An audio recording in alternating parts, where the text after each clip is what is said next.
Welcome to Makeup Magic 88. Hi everyone, welcome back. I'm so glad that you can join me again for Tea Time Thursday. Today, as promised for a very long time, I'm going to do like a comparison of the Beauty Blender, which is this one, to a couple of dupes that I've collected over time.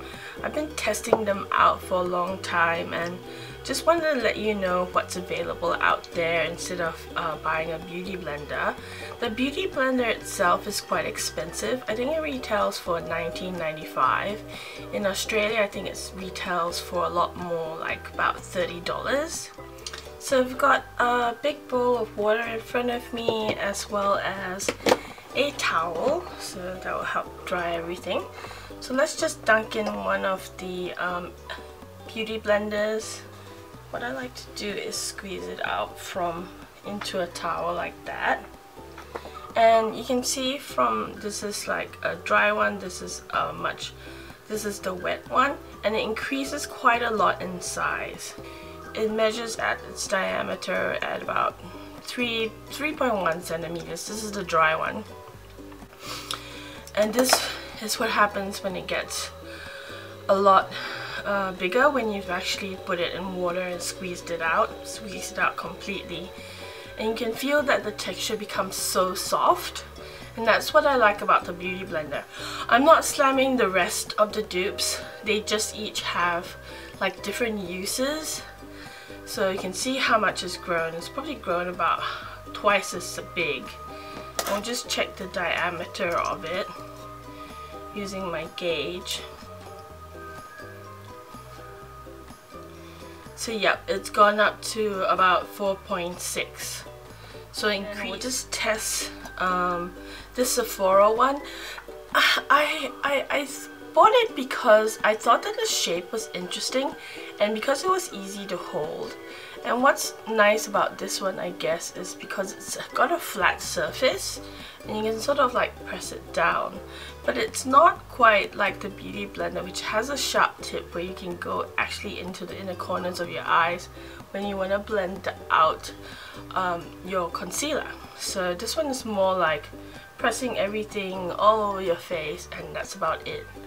So I'm just going to measure this one. At the fattest part, it measures 3.5 centimeters. So this is the Sephora one. When it's actually wet, it's expanded by quite a bit and it becomes a lot softer, but not quite as soft as your beauty blender. So this is a comparison of the size of the two when they're actually soaked in water and squeezed out.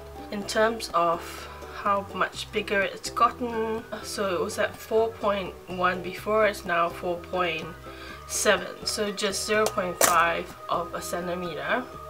And my theory for actually measuring it with the gauge is that I think the bigger it gets when it's actually soaked, it becomes a lot softer. Whereas this one is still, there's a lot of resistance to it. But still it's a nice one to hold, but it doesn't have that sharp point that helps with the inner corners. So I'm just going to do a test of how it actually blends. So I've just got some concealer here. I'm going to put it on.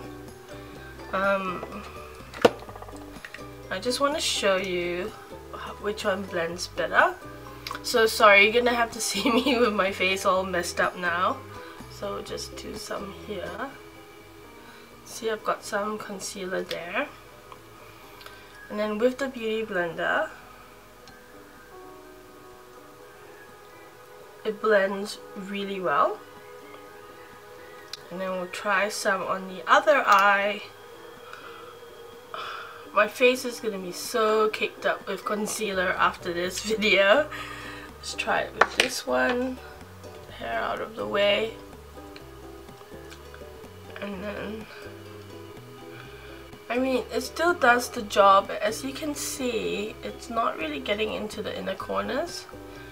And it kind of like sort of cakes up on the sponge as well, which is not what I really like at all. I think this is more good if you want like a white surface just to pat on like your foundation.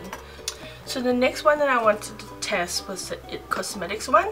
So compared to the dry Beauty Blender, it's much bigger. This is $19.95, this is $24, pretty expensive. It actually feels a lot more hardy than the Beauty Blender, and so I'm squeezing them as much as I can. And then we'll just measure it dry at the fattest diameter, and it's 4 centimeters. Let's give it a dunk in the water, and it just becomes humongous. So compared to the wet Beauty Blender, this is how big it is, and it's basically grown by 1 centimeter. Feels still quite hard, not as soft as your Beauty Blender, but you know, Beauty Blenders tend to sort of degrade over time when you use it and you wash it. So put some concealer there. Just try to blend it in.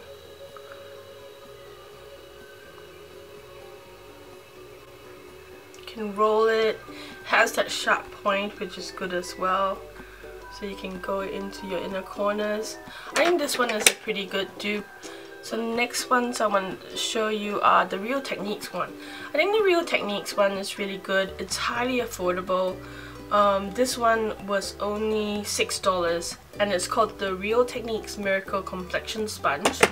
It's got a flat side, which is interesting, just like this one. So you can sort of go onto your cheeks, on the flatter areas of your face. This is how they compare when they're dry. So this is the dry one, this is the Real Techniques one. Both of them are of the same spongy quality as I can feel. A bit hard to communicate that to you over the video, but trust me, they feel as bouncy as each other. And this one measures 3.5 centimeters using the gauge. We're just gonna wet it. Once you've dried it in a towel, the shape sort of just goes a bit out of proportion. It doesn't really quite maintain its shape like how the Beauty Blender does. So this is what it looks like dry in the package, and then this is how it compares in size to the wet one. And then in terms of, it's still very soft and buoyant. And then in terms of increase in size, it's marginal. It just increased by 0.1 of a centimeter. So let's do the concealer test again. I want to make sure that you can see that. You can roll it as well. It's quite soft and it blends well. I think this one is quite comparable to the Beauty Blender in terms of blending ability. But as you know, it's just $6. It doesn't retain its shape as much. And I've used this a couple of times and I found that it tends to degrade a lot faster, as in like when your Beauty Blender tends to break down when you wash it. But I do really like the soft texture. It's almost like Play-Doh in my hand, whereas this one is really more of a sponge. You can see a lot of like, see, it tends to sort of maintain a shape when you squeeze it at different angles. The next one I want to show you is this one by Kit Cosmetics. This is sold by an Australian makeup company. The shape is very unusual compared to the original Beauty Blender. I kind of like this shape because it can go really well into your nose. As you compare it, this one actually really fits really well. And we'll just measure it again. Sorry guys if you think my scientific method is a bit off, but I do believe that the bigger it grows when it has the water on it, the more buoyant it is and softer it is to help blend out all of your makeup. So this one dry is 3.5 centimeters. And then I'll just dunk it into the water. It goes like this, it goes a lot longer in terms of diameter. It's increased by 0.5 centimeters. Let's do that blending test again so you can see. Do this eye again. Maybe I'll do around the nose. I'll do around the nose so you can see how it works in terms of like, you know, like your sharp corners in your face. So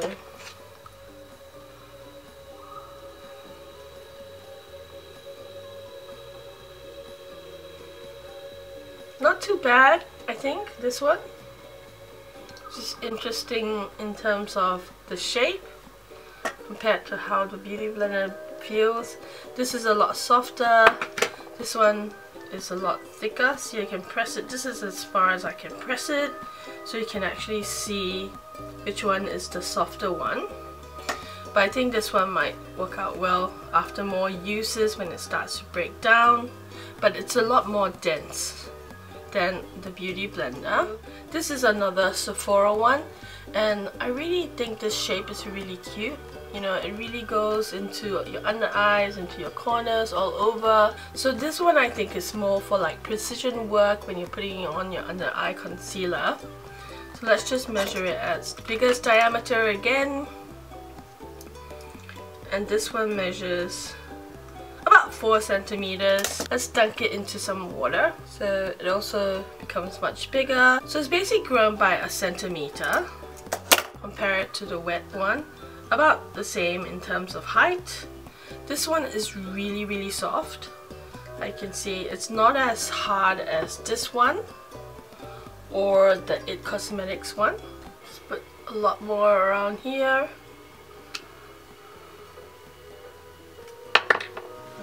We'll use the smaller bit here.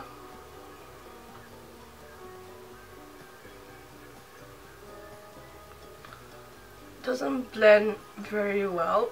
You can still see a patch of the concealer there. See what the Beauty Blender does.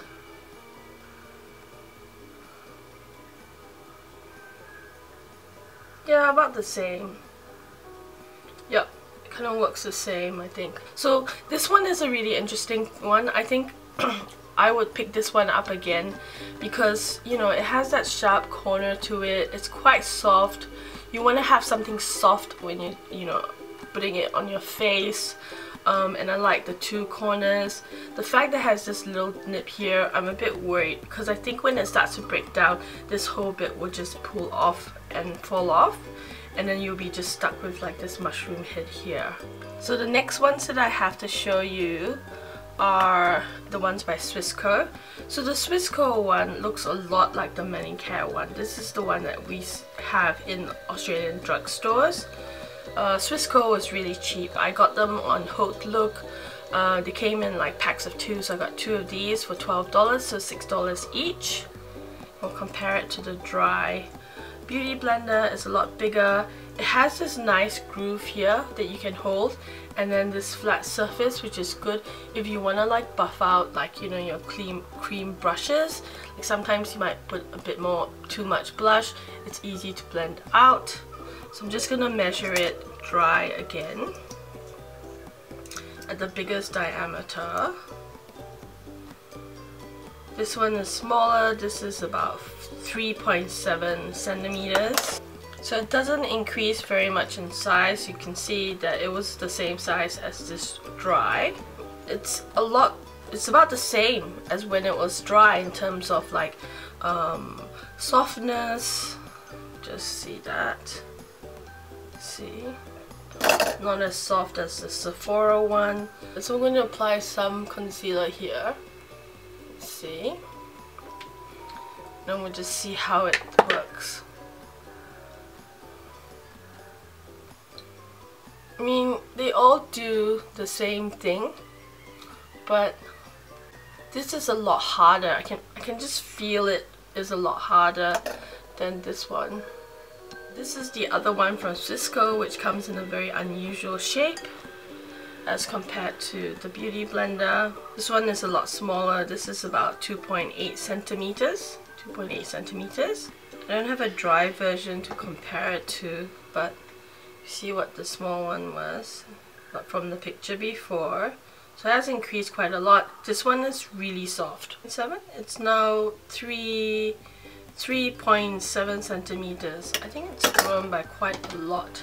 And we'll just do a blend test as well. Do it on my chin. So I'm putting some concealer there. So we'll blend one side with the Beauty Blender, so you can see. And we'll do it with this one. Takes a little bit more work, but it gets the job done. The last one that I wanted to show you is the Manicare one. In terms of density to the IT Cosmetics one, I can see a lot more holes in it. I'll just do a close-up so you can see, because with these sponges you don't want it to have too many like pores in it.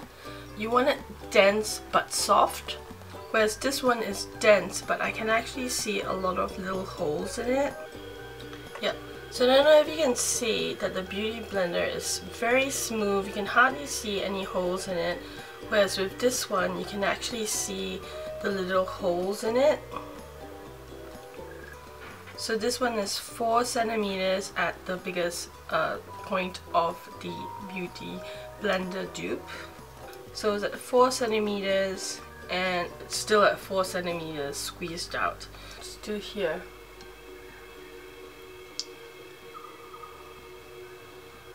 Blends really well, as you can see. That. So it does take a lot more effort to blend. It's not as quick, but it still does the job. And it's more rough. I can feel that it's more rough. I'm going to just show you what it looks like up close rough. So in terms of recommendations, the Beauty Blender is not the cheapest thing in the world. It's a sponge. It's $19.95. It tends to degrade. I think these tend to last me, if I use them every day and wash them every day, they last for about like a good month or 2 before they start to disintegrate. I think the IT Cosmetics one is hardier, so it'll hold up for longer, but it's $24 and that's pretty pricey. I quite like the Real Techniques one. It's $6. It gets the job done. It's so soft, it's like Play-Doh. It has a flat surface, which is interesting, has that sharp edges and the round side, which helps to blend out things. The IT Cosmetics one, yeah, you could live without that one. The Sephora one is an interesting shape, but it's more like a patting action, so it's really no different from any other cosmetic sponge, you know, the ones that just come like in a round disc. From the Swissco series, I really like this shape. I think it's perfect. It's really soft, just like the Beauty Blender and the Real Techniques one, and it's really cheap when you buy it in a Hautelook. It's like 2 for $12 and $6. So I hope you enjoyed this battle of the Beauty Blenders. It was really fun doing it for you. I hope that it's helped you and you found this enjoyable. Please give it a thumbs up. I really appreciate it. So thanks again so much for watching. Love you guys so much. Bye. See you guys soon in my next video. Bye. And next week I'll be doing like more of like a haul mini review, because now companies are coming out with new products, and so I've managed to pick up a few of them. So I've been playing around with them, so I'll be able to talk to them about them a lot much better.